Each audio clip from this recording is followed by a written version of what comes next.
I want to show you what's going on in that lab. This is the schematic. The lab is illustrated to the right. This isn't all in place yet, but the building is in place, and the floor is in place, and that wall's in place, and all of these walls are in place. These are instruments back here, and they show fossils, and that's a very fine polarizing microscope. And you'll be able to enter at the end of the biosphere, come through here. There's actually a little seating section there. And this will be a banister. So you come around and go back there, and in the meantime there will be additional monitors up here where you can see what the microscope is seeing.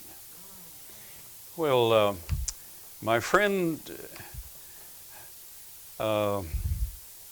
you actually have taught microbiology. We use televised microscopes where the student can be looking through the microscope and I can see through the other one using one of those. And see what they're seeing. And you also taught science technique on it? Yes, I did. Yes. Welcome home. His name is Jack Newton. I'm going to call him J. Newton, I think, Fleming. So anyhow, he's going to talk in just a moment. But I want you to notice what's at the end. We're not simply trying to make an academic splash, even though we are going to try to show good science. And I think you can see we have credentialed individuals walking with us. But their greatest credential is BA, born again. That's the highest degree there is. And you get it from Jesus. That's the only way to get it. But I want you to notice what will be at the end. There will be an entire mural that covers the entire end. You can look at here, look at it through the glass. What will that be? Here's a closer look. That'll be the basic geologic column. You see that illustrated at the back, with the basic Paleozoic, Mesozoic, Cenozoic, and then you see various areas that have been drilled by our best equipment the geologists have worldwide. So what did they find? Looking closer, this publication is illustrated by Dr. Andrew Snelling and taken directly from the technical literature. In the geologic column, there's the Cambrian. That is the first illustration of complex life in the geologic column. So that Cambrian has specific characteristics in the sandstone. At the Grand Canyon in Arizona, at the Tapeats sandstone, very specific characteristics. In the Chippewa Falls, Wisconsin, the same characteristics. Here you have in Africa, the very same characteristics. In Timnah, Israel, the very same characteristics. That looks like a global sedimentary deposit. Wow! But let's start again. Here is the work of Dr. Derek Egger, and not a creationist by any means, a world-class scholar, a late world-class scholar. He came to Glen Rose examining the Austin Chalk Cretaceous layers here. I met him personally. He published The Nature of the Stratigraphic Record, and he showed that this limestone at Glen Rose, this Cretaceous limestone, is the same characteristics, same fossils, same microbiological nanofossils as well as the major fossils. In the Grand Canyon, the very same. In Chippewa Falls, Wisconsin, the very same. As we continue, the very same in Africa, the very same in Timnah, Israel, covering every single continent, a sedimentary layer. How do you get a sedimentary layer? It has to be affected by the gravity of the moon. It has to affect water. has to be a global phenomenon. The only illustration of that, only record of that in history, is the worldwide Genesis flood of Noah's day.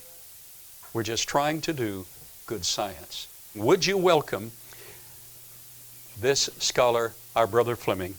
Jack Fleming, please.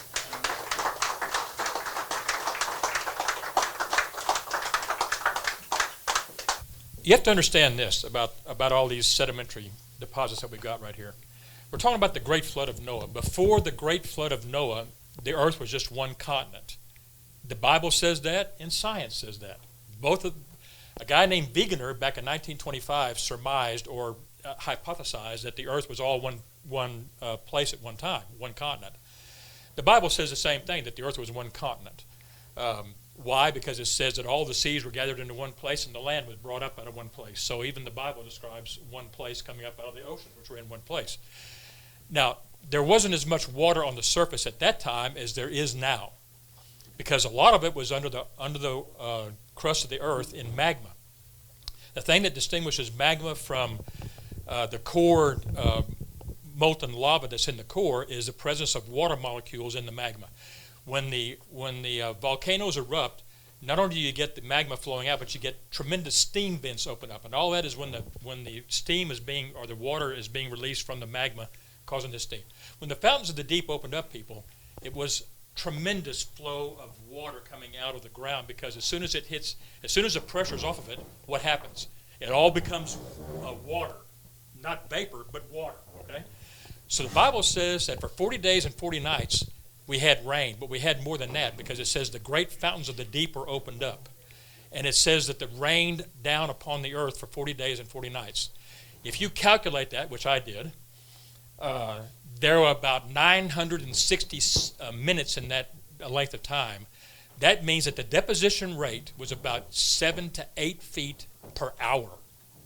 7 or 8 feet per hour of water was being deposited on the surface of the earth to cover the highest mountains. At that time, probably the Pangeic Mountains were about maybe 7,000 feet high.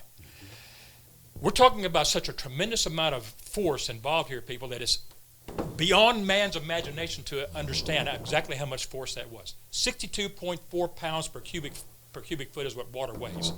And you're talking about all this force of the moon's gravity, plus the force of all and I think the moon was probably supplying most of the motion in that water moving around.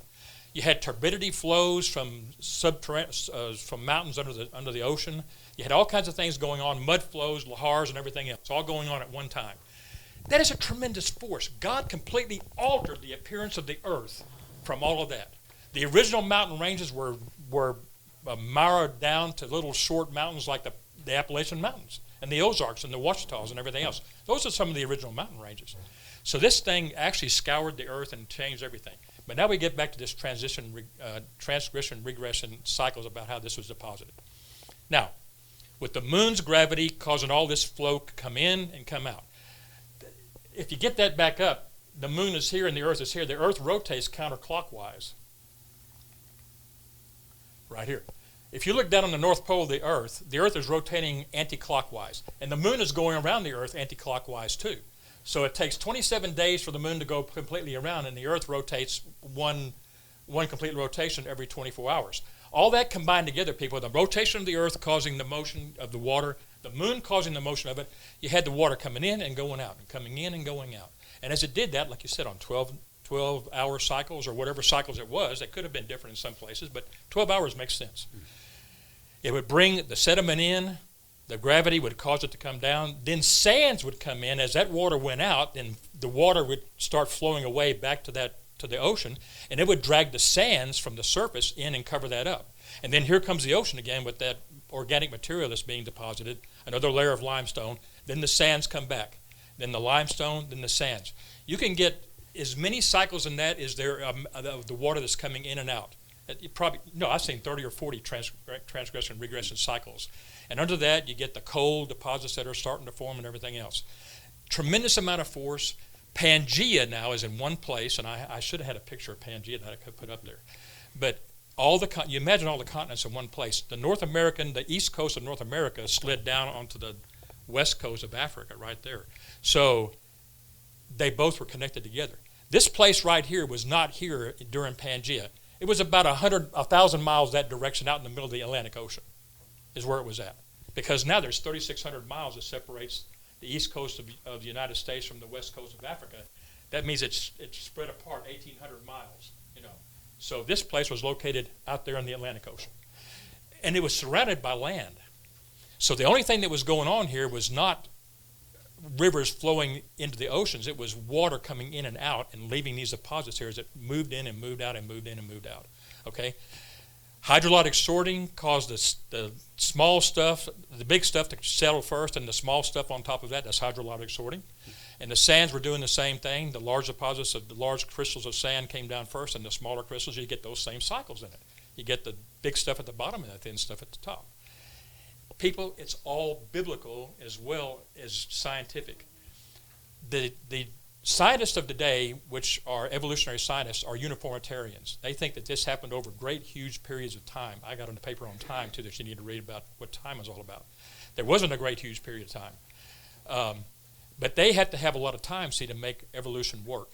So they think that there were inland seas that deposited these silts that became limestone, and then turbidity flows brought sand in, and then another inland sea, and then turbidity flows. And that would take millions of years for that to happen, you see. They can't go with this idea of everything happening in days instead of thousands or millions of years.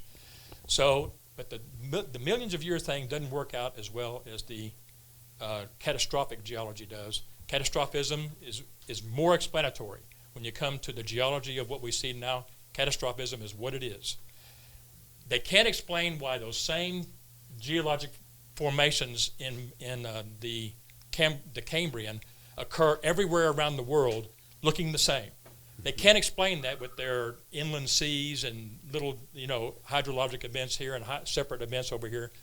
That doesn't explain it. It's all got trilobites in it everywhere. It's all got all these micro, foramens and everything else everywhere. It's all the same thing. And why were those things down there, by the way? Why were the trilobites and the foramens and all those other ammonites and everything is down there at the bottom of those layers? Because that's where they lived. When the flood started, they were just buried where they lived. That's right. Just like Frankenstory said about the fossils that were found in Italy. They were asking him, well, Dr. Frankenstory, why are these fossils here? Because they lived here, that's why. This is where they were buried, where they lived. Well, that just makes all kinds of sense, boing. This is exactly why.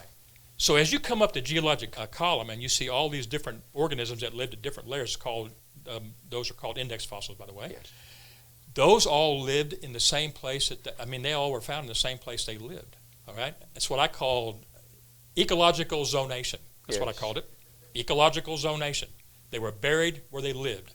And the highest forms, the highest animals that could escape the flood the best were at the very top. And that's why you see them now. That's why you see all the benthic organisms down at the bottom. Pretty simple when you really get right down to it. Yes. So that's the whole deal, right? All right. All right. I have read for decades and used the term, I read it, so used it, ecological zonation. Are you the one who came up with that? We did it at ICR back in the old days. Gary Parker did that, actually. You and Gary Parker. Gary Parker, yeah. Let's give him another hand. This is exciting. This is so exciting.